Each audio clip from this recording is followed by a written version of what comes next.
previo marcado por el principio de la ley de un solo precio.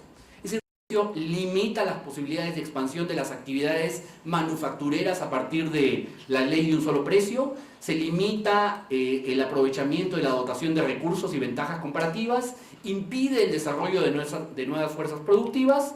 El otro tema es la orientación exclusiva hacia la exportación. Tenemos un país que importa abundantemente petróleo. Importamos petróleo, pero exportamos gas natural que cuesta 5 veces menos en términos de poder energético. Estamos aquí en una irracionalidad económica. Privadamente es un excelente negocio exportar gas natural, pero como país exportamos energía que tenemos que importar y que nos cuesta 5 veces más. Aquí hay que hacer, obviamente, la reconversión de nuestras actividades productivas de petróleo a gas, cuestan, y habría que hacer la evaluación. Y los primeros resultados es que sería una actividad altamente conveniente para el país. Exportar menos gas natural, importando muy poco petróleo, y de esa forma la economía obtiene ahorros significativos. Este elemento que me faltaba, yo creo en el tema de las asociaciones pública-privadas, pero creo que hay un exceso. En el caso de Perú, a diferencia del caso chileno, por ejemplo, teníamos teóricamente un tabulador que permitía evaluar y comparar lo que era una inversión pública, la conveniencia entre optar entre lo público y privado. Aquí no lo aplicamos. Existe el manual, pero no se aplica. Efectivamente, las APPs aceleran la velocidad de ejecución de los proyectos, pero tienen grandes incentivos para aumentar los valores, los montos absolutos de la inversión, generar adendas en los contratos, mayores costos para los usuarios, y hay un descontrol, a mi juicio, absoluto de lo que son los pasivos contingentes asociados a esas APPs. Yo creo que en lo contrario hay que incidir en la obra pública y hay que ajustar todo lo relativo a las APPs sin entender que esto es una crítica al esquema, no es simplemente mejorar y perfeccionar el esquema. Simplemente quiero terminar señalando que la idea de este trabajo es la de señalar que efectivamente hay un mayor comercio, que hay que incidir en esa determinación y expansión de la capacidad exportadora del país a partir de la ampliación de la capacidad productiva, y que contra lo que se dice, mientras más globalizado, mientras más comercio exterior queremos, necesitamos de un Estado más activo, proactivo, más eficiente, para precisamente coadyuvar a que estas ineficiencias, fallas de mercado en el comercio exterior puedan resolverse. Muchísimas gracias.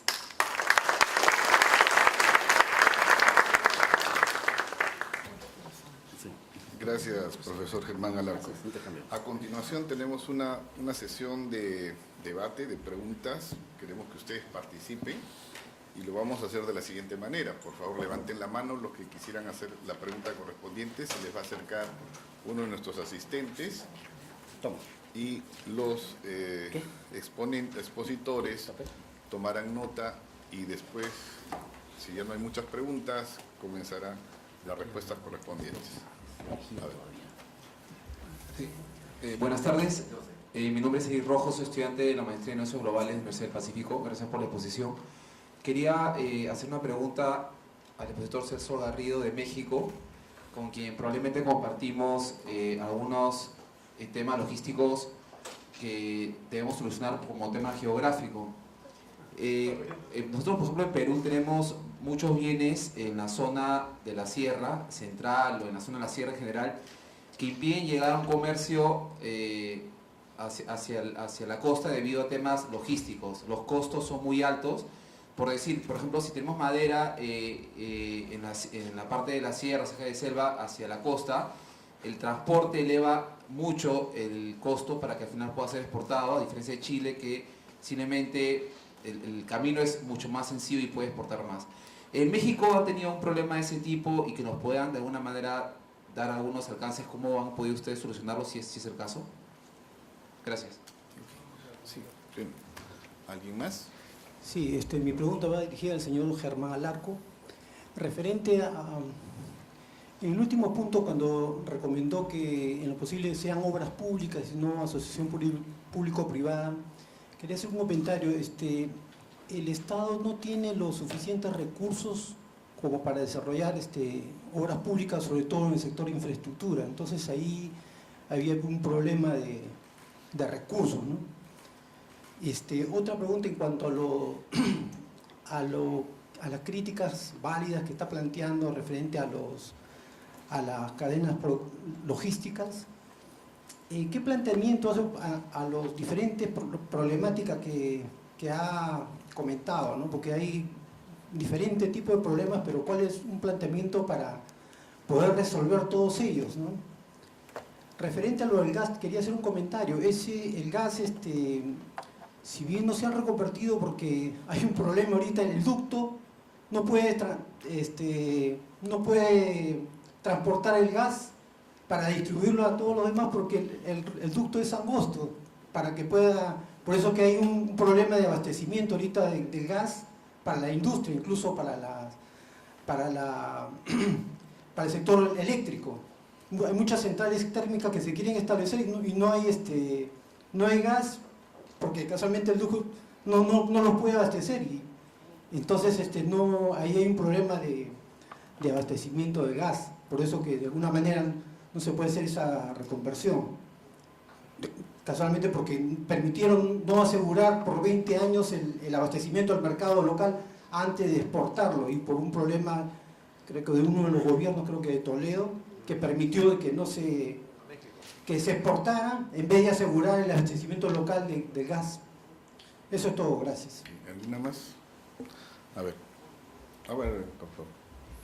Sí, muchas gracias. Para Celso Garrido, cuando comentó la reforma del sistema de Maquila en 2007, que acercó las condiciones en que opera la industria maquilera al resto de la industria mexicana, es decir, que favoreció la integración. ¿Hasta qué punto ha sido completa esa integración? ¿Hasta qué punto la industria, que ya no se llama maquila, pero que nos seguimos refiriendo a ella como maquila, tiene un estatus especial todavía o está completamente integrada? Y si eso podría ser un ejemplo a seguir para otros países con industria procesadora de exportación importante, que nacieron todos como un segmento particular y separado de la industria nacional y ahora se está integrando. Quería saber cuál es el estatus ahora en México de ese proceso de integración en el resto de la industria. Ok, una última pregunta, por favor, por razones de tiempo. Sí, a Celso y a Víctor, una pregunta. La pregunta general es: ¿cómo se inserta un país latinoamericano pequeño, que no es ni México ni Brasil, según las lecciones que se perciben de sus países, a estas cadenas globales de valor? El modelo mexicano, caricaturizándolo, la inserción a las cadenas globales de valor está asociado a que, la forma como tú lo planteaste, las empresas norteamericanas son las que integran a las empresas mexicanas, no hay gobierno, política específica. Lo que uno ve desde fuera respecto a Brasil es que pareciera que Brasil no necesita a nadie.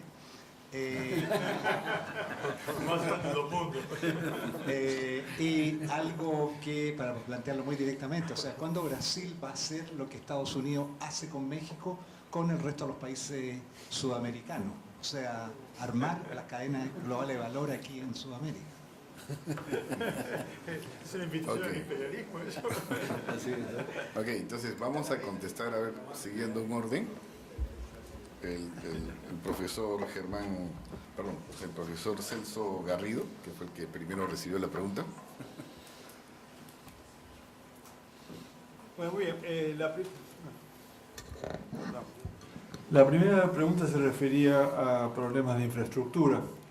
Uno de los fenómenos muy destacados de la inserción en las cadenas globales de valor fue obviamente todas las transformaciones de infraestructura que se tuvo que hacer para dar salida a la producción. Estamos hablando de una expansión de producción de vehículos automotrices que son pesados, la movilización de muchas veces de procesos just in time para industria textil, o de procesos muy intensivos en tecnología, en electrónica, que requieren movilizaciones sofisticadas.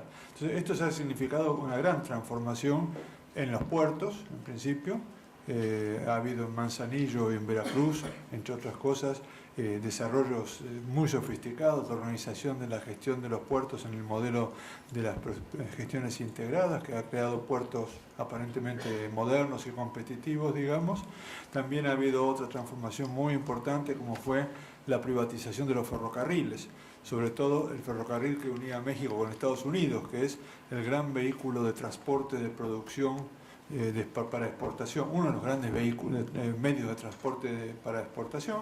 Luego otra negociación muy compleja con las empresas de transporte por tierra, de camiones de transporte, que enfrentó durante muchos años la resistencia de los transportistas norteamericanos, que no querían que entraran los camiones mexicanos, pero que al final lograron una gestión que permitió, en fin. Lo que quiero decir es que sí hubo una transformación en infraestructura. Esta mañana la presentación tan interesante que nos hicieron sobre el problema de los tejidos de integración, en el caso de México son muy claros, digamos, ¿no? Construcciones de carreteras que permiten articular el Pacífico y el Atlántico, en fin, ha habido un desarrollo muy específicamente orientado a este sector, para promover este sector. Desafortunadamente, muchos otros sectores económicos, como el que tú mencionas, por ejemplo, de los que están en territorios alejados y demás, no tienen la igual dedicación en el desarrollo de infraestructura y por lo tanto subsisten todavía los problemas de, como planteaba Germán acá, de los costos asociados a todas las cadenas logísticas, que son más o menos del orden de lo que él plantea acá, productos primarios, alimentos, etcétera, están expuestos a procesos de concentración de las cadenas comerciales muy, muy negativos, digamos, ¿no? En lo que se refiere a la reforma de Maquila que preguntaba Miguel, lo que yo trataba de decir no era tanto que hubiera habido una integración industrial, que esto hubiera permitido una integración industrial mayor de la industria nacional con las cadenas, con las industrias de exportación. Más bien lo que parece haber pasado, efectivamente las industrias de exportación, las industrias maquiladoras de exportación crean cadenas de proveedores, varios círculos de proveedores, en algunos casos traen sus proveedores directamente del exterior, como los coreanos u otros, pero en otros casos ha habido políticas de promoción de proveedores locales, ¿eh? Entonces sí hay un cierto impacto en esa dirección, pero me parece que esta reforma lo que ha hecho es hacer una maniobra muy compleja que permite ampliar el radio de interacción económica de quienes están en el circuito de las cadenas globales. Tradicionalmente el asunto era así. Había una política que se llamaba PITEX, Programas Integrales para la Exportación, que daba subsidios fiscales, es decir, daba ventajas fiscales para la actividad, y otra política de promoción directa de las maquiladoras. ¿Y esto en qué consistía? Fundamentalmente el ingreso temporal de un bien para ser transformado con una pequeña transformación y su reexportación, ¿sí? Entonces quedaba muy como una especie de enclave, por decirlo así, digamos, ¿no? Y no había mayor presencia en el mercado interno de los productos de maquilación para exportación. Ahora lo que han hecho es abrir el camino y entonces permitir una cierta internación de las actividades, de los productos resultantes de las actividades en cadenas mucho más complejas entre los que están directamente haciendo el proceso de importación temporal con otros intermediarios que no son directamente importadores temporales pero que son asimilados a la cadena. Con lo cual, entonces, el impacto en el conjunto del proceso económico es más alto. No he visto todavía mediciones de lo que significa esto en términos económicos, y es una pregunta más que importante, digamos, ¿no? ¿Sirve o no sirve? Esa es la pregunta obvia, digamos, ¿no? Pero de momento esto ha sido una transformación y así se ha significado en el hecho de que han juntado los sistemas de subsidios y de promoción. Entonces han juntado el programa de maquiladoras con el programa de PITEX y han hecho un solo paquete, ¿sí?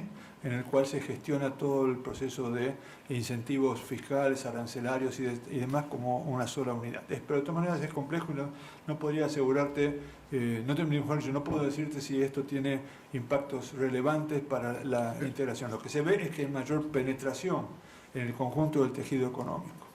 Y por último lo que preguntaba Patricio en el sentido de la inserción de los países pequeños, ¿no? Es decir, caso de México, efectivamente, ha estado muy determinado por la dinámica de las grandes transnacionales norteamericanas y por el TLC, que en realidad, desde un punto de vista, uno puede leerlo, el Tratado de Libre Comercio, como una especie de gran reorganización de la industria automotriz de América del Norte o de algunas otras cadenas globales. Es decir, que fue una estrategia fundamentalmente dinamizada de las grandes transnacionales norteamericanas para crear el espacio de América del Norte y resolver muchas cosas por el estilo. Sin embargo, en un estudio que hicimos con Víctor, yo hice la parte relativa a México y Centroamérica, uno encuentra casos interesantes en Centroamérica y el Caribe de inserción en las cadenas globales de valor, en algunos casos bastante exitosos, digamos.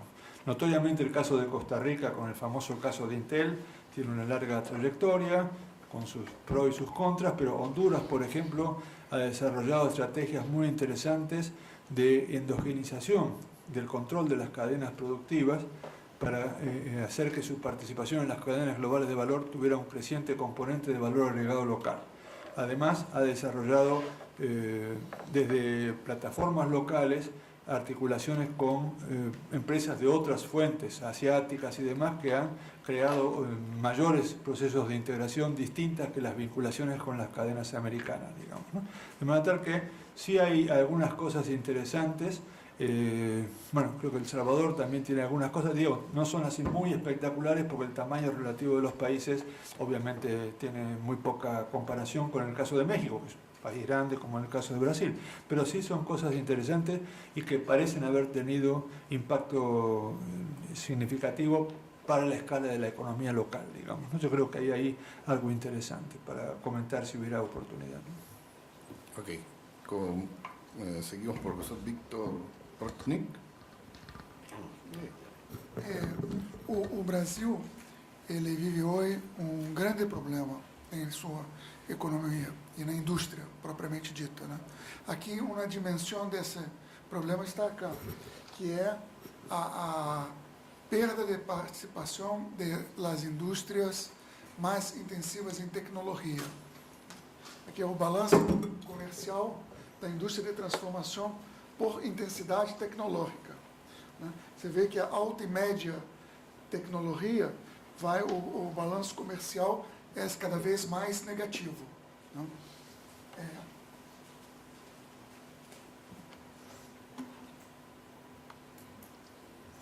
Esse aqui é outro aspecto do mesmo problema. A linha em vermelho é das vendas do varejo, né? O por menor, né? E a linha azul são as vendas da indústria brasileira. E observa-se que a partir de 2006 elas vão se afastando. A da indústria fica parada.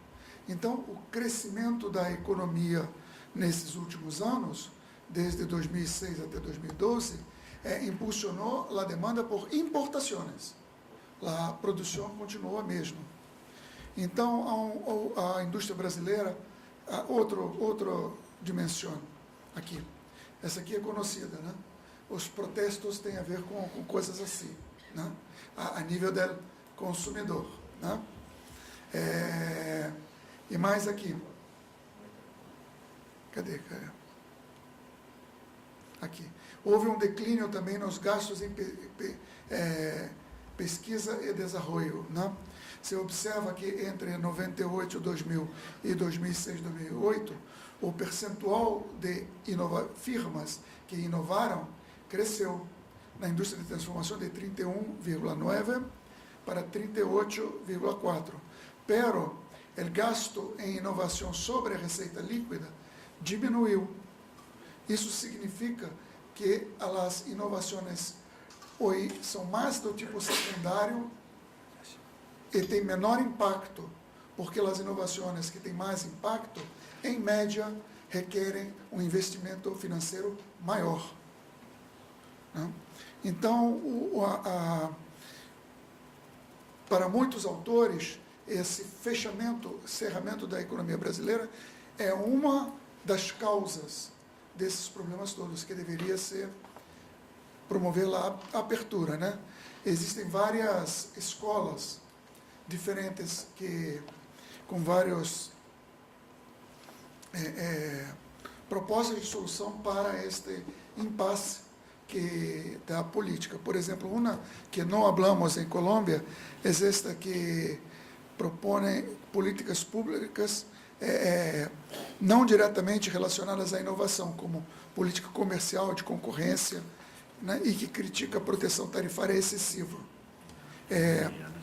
Então, eu diria assim que, primeiro, o Brasil tem que resolver o problema dele, que é bem grande, bem grande. Segundo, né, os países menores parece que estão indo melhor que o Brasil. O Peru tem crescido bastante, não é isso? Né? Não, o Brasil não assim. Né? Creio também que a integração pode abrir oportunidades. Aqueles slides que a senhora apresentou hoje pela manhã, né, dão várias alternativas ao Puerto de Callao, né? Você não vai por Callao, vai por acá, vai por ali. Então, vocês podem diminuir os problemas que ele interessantemente apresentou. Esperamos, né? E uma coisa interessante, no caso chinês, é a negociação com as empresas multinacionais. Me parece que a China utilizou bem seu poder, seu mercado interno, o potencial do baixo custo de mão de obra para uma negociação exitosa com as empresas multinacionais. Pelo que eu entendo, uma empresa multinacional em China tem que ter um diretor chinês. É uma das exigências.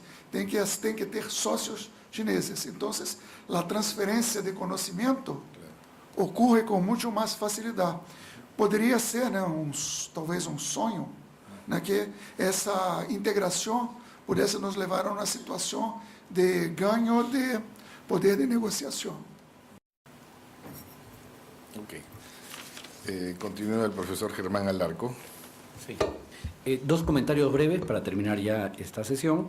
El primero relativo al gas. Efectivamente hubieron problemas en relación al gasoducto, hubieron cambio de contratos. Simplemente quiero resaltar este tema. El Perú exporta gas natural, exporta diariamente alrededor ahora de 750 millones de pies cúbicos diarios. Eso convertido en términos de energía son 150.000 barriles diarios. Se divide el número entre 5. Y importamos alrededor de 100.000 barriles diarios de petróleo y derivados. El costo de esos 100.000 barriles diarios son alrededor de 4.000 millones de dólares. ¿Sí? Es el costo anual.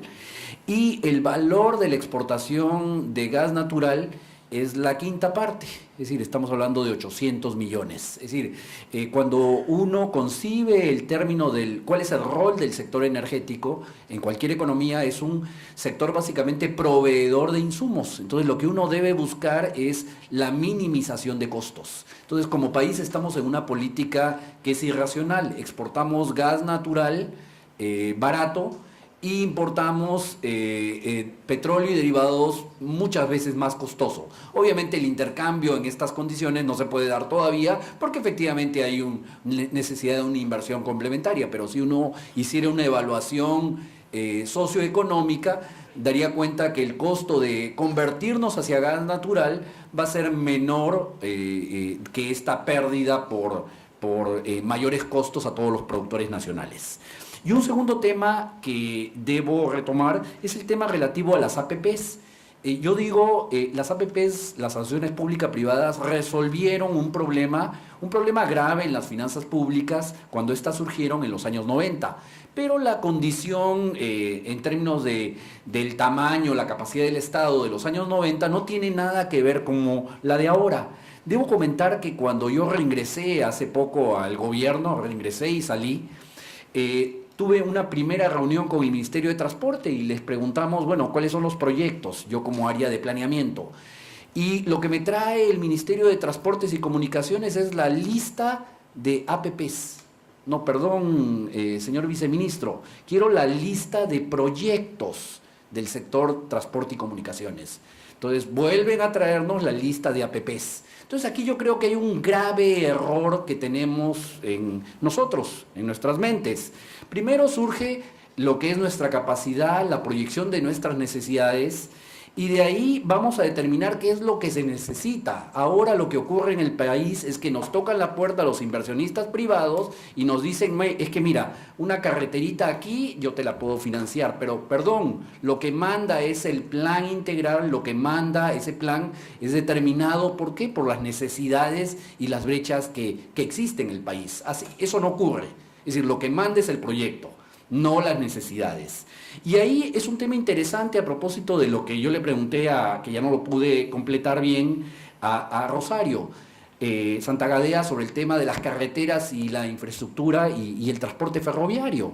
Es decir, surge la necesidad, y ante esa necesidad hay que determinar en segundo lugar cuál es la tecnología de transporte apropiada.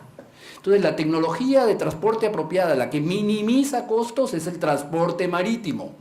Si no se puede el transporte marítimo, paso al ferroviario. Y en tercer lugar, paso al transporte terrestre. Pero como nuestro comando de inversión está ligado por APPs, obviamente nos lanza hacia la tecnología de transporte menos necesaria, menos útil, ¿sí? Entonces, aquí hay que retomar un proceso en el orden debido, no las APPs, es la necesidad, es la tecnología, y de ahí, en tercer lugar, debo aplicar lo que se llama un tabulador, un comparador público y privado. Tengo que evaluar el valor presente de los costos que resultarían de hacerlo como obra pública o hacerlo como obra privada. Si hacemos el